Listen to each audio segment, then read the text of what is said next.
Hello, I'm Scott Erickson with Erickson Reads. In this video, we're going to go through the day 3 process for our reads, at the end of which, ideally, we'll be able to play on these reads. So if you've not yet checked out the read guide, these videos have all been following along the read guide that I've prepared and is available at ericksonreads.com. Just go to the top of the page for the read guide link and you'll see a place to download the PDF. It's got lots of pictures and descriptions in it for everything that we've been talking about in all these videos. So if you haven't checked it out, go do so, and I hope it helps. Okay, so let's get started. So day 3 is all about getting that read that we left off yesterday, where it was vibrating but not particularly easily, and getting that to where we can play it functionally, and it'll work well. So it's going to be a lot of thinning the tip, and then clipping it up to pitch, and then repeating that process. Thinning the tip, clipping it up to pitch, thinning the tip, and then clipping it up to pitch. That being said, this video might have a lot of pauses where I'm just kind of scraping for a little bit, so feel free to skip around if you need to. In any event, I've been soaking this read now for just about the length of this video, about a minute. And this is a read that has gone through the process, day 1, day 2. We'll start on day 3 here. So, just like we talked about at the end of yesterday's video, at the end of the day 2 video, we clipped it up to pitch, at which point it was crowing a C, but it was a little bit hard, a little bit stiff. I wouldn't want to play it. So let's see where it is now. And it's still crowing that C, but it is a little bit less vibrant than I'd like it to be. So that gives us the place to start. Otherwise, you can see here that all of our proportions are still there. We've got a definition into the tip. The tip's pretty thin. We've got a spine that goes all the way through. You can still see some of my pencil markings because I love to draw all over my reads. Okay, so given that crow, my first job I think I want to do is make the response easier, which is all about thinning the top half of the tip, or thinning the tip in general, but I'm going to focus a little bit on the top half here. This is the first point that the air will reach when you go to play the read, so I'm just going to scrape up here, being careful to come all the way off the edge so I don't leave any buildup at the top of the corners there. And I'm also going to just kind of look around for any inconsistencies, any imperfections I see. There are some kind of lumps I see here in this read on the tip here, so I'm going to smooth some of those out as well. Just want to make everything look perfect as well. Let's see how much cane we can get off here.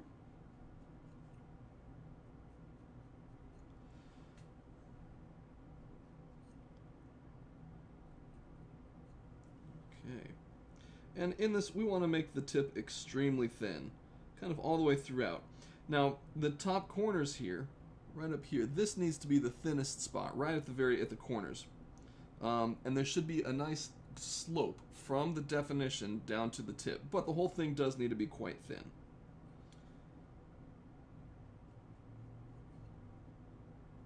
And so you see I'm also kind of cleaning up the definition a little bit while I'm removing cane from the tip, getting it extra thin, seeing just how thin can be.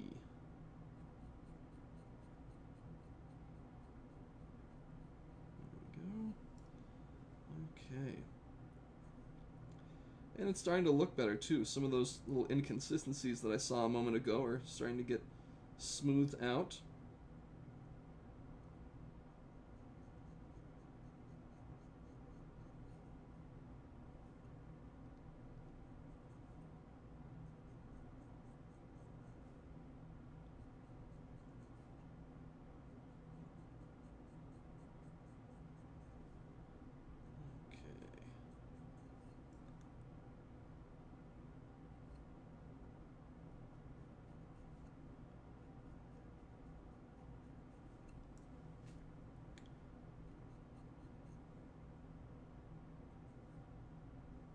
And like we did yesterday in the day 2, sometimes I like to look at it upside down.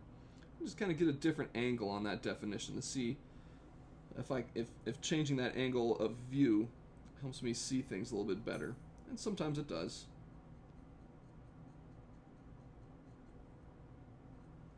Okay, so that's probably a good place for this side here. Now we're going to do the same thing on this blade. I turn it around.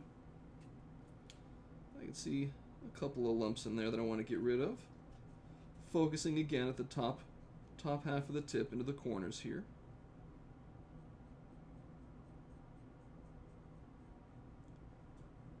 Now you'll want to be careful as you're scraping up here.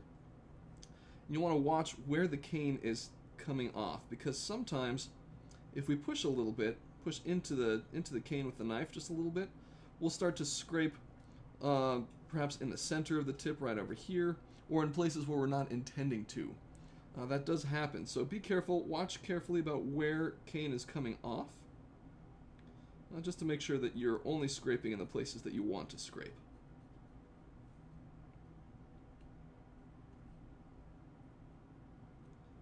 Kind of clean up this definition a little bit.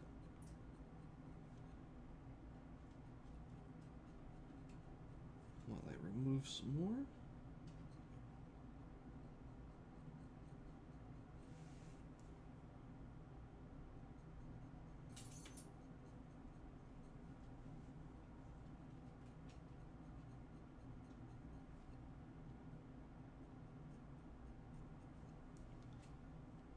Okay.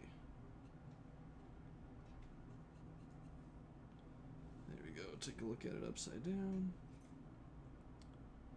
Okay. Looks still a little bit thick right here.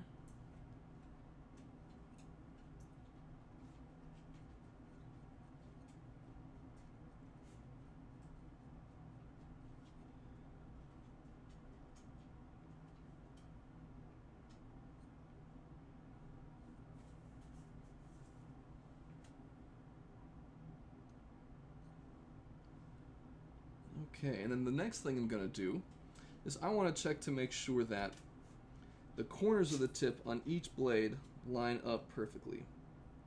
I want to make sure I don't have one corner too high. I think it looks pretty good here. Okay, so I'm going to get some more water on this reed here. And hopefully it vibrates a lot more wildly and probably pretty flat. So let's see. And it does. So that's good news. It's always good when things turn out the way you expect them to. Okay, so I've got a fresh razor blade. Just going to clip this up a little bit. So as I'm clipping, I'm doing just a small amount at a time. Just a small clip, just like that. And a little bit more. Until we get that nice C crow. Okay, so you can hear some things in that crow. It's not totally consistent. I could use a little bit more body, a little bit more of the low crow in there. So usually what that means is that there are just some more inconsistencies in the tip, some spots that aren't quite matching up. So I'm just going to smooth out the tip some more. But the good news is it is vibrating pretty readily. It is responding quickly and easily. So those are good things. So each time we go through this process of kind of thinning the tip and then crowing and clipping, each time hopefully it takes a little bit less time, a little bit less scraping with each round of this.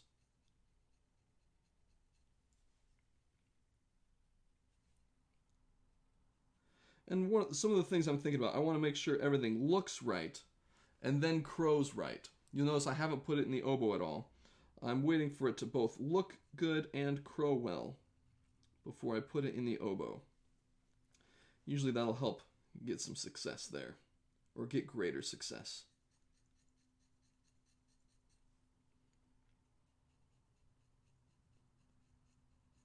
Okay, and this side looks a little bit better than the other side, so I think it's the other side that has more of these little inconsistencies that are causing it to have that rough crow sound.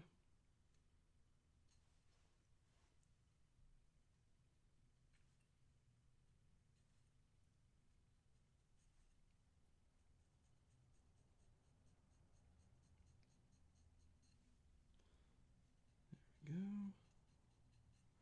Okay, let's see what that's done for us.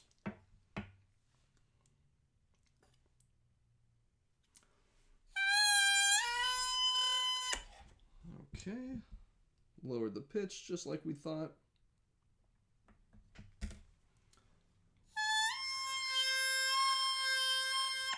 Okay, the crow is getting a little bit more unified now.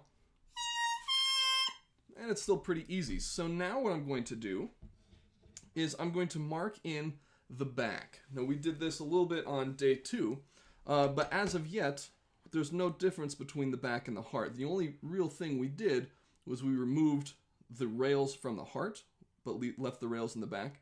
That's really the only difference right now. Otherwise, this is the same thickness from down here all the way to the top throughout that channel. So now I'm going to redraw in the back at about 60.5 millimeters, which is right about here from the bottom of the staple. And I'm going to scrape from the bottom up to that line 8 or 10 times. Not too much. I don't want to take too much off just yet. There we go. And some people like to have a real hard definition right there between the back and the heart. I generally don't. I like it to be a little bit smoother. So the way I'm getting that is, as I'm getting to this top point here, rather than just immediately stopping my knife right there, which will kind of create that wall, I'm kind of coming off of it.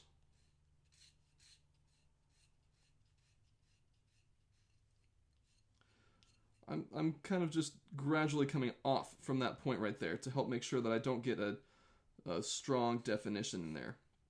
The other thing I'm going to do is when we removed the rails from the heart, sometimes you end up with a bunch of bark, depending on how wide the rail is in the back. Sometimes that rail can be kind of wide. So right now I'm narrowing out that bark as it approaches the heart, so that it kind of smoothly, gently goes into the heart section. Okay, so now we've got a little bit of a back setup on this side. I'm going to do exactly the same on the other side now. Redraw in my line here. Probably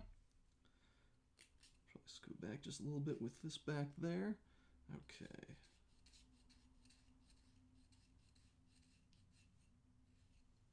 There we go.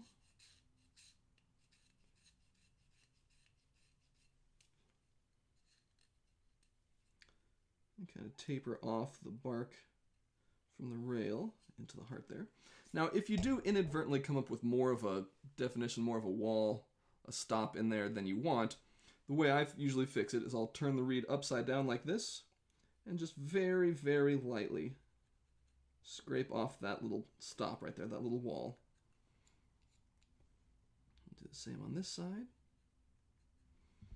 Okay. So let's see what that's done for us.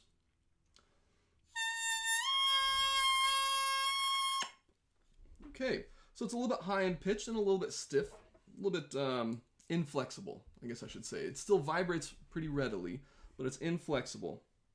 So I'm gonna return to the tip. Most things can be solved with the tip. As long as you've set up the heart and the back appropriately, most things can be solved in the tip. So I'm just going to come up here to the top of the tip again.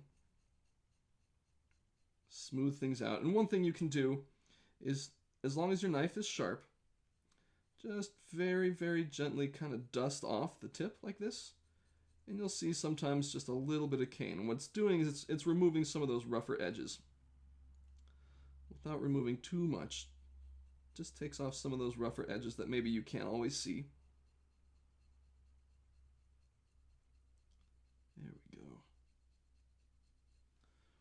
And sometimes that just kind of helps open up some vibration.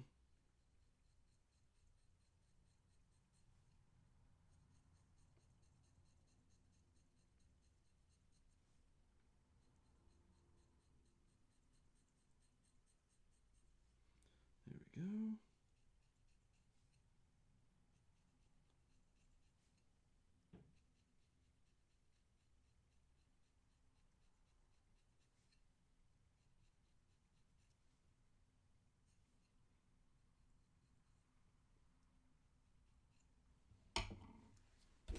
Okay. Where are we now? Okay, a little bit more vibration. And just a tiny bit under pitch. So I'm going to clip it up just a little bit. There we go. Okay, that's vibrating pretty well. I think this is ready to try it in the oboe. We'll see what happens. Okay.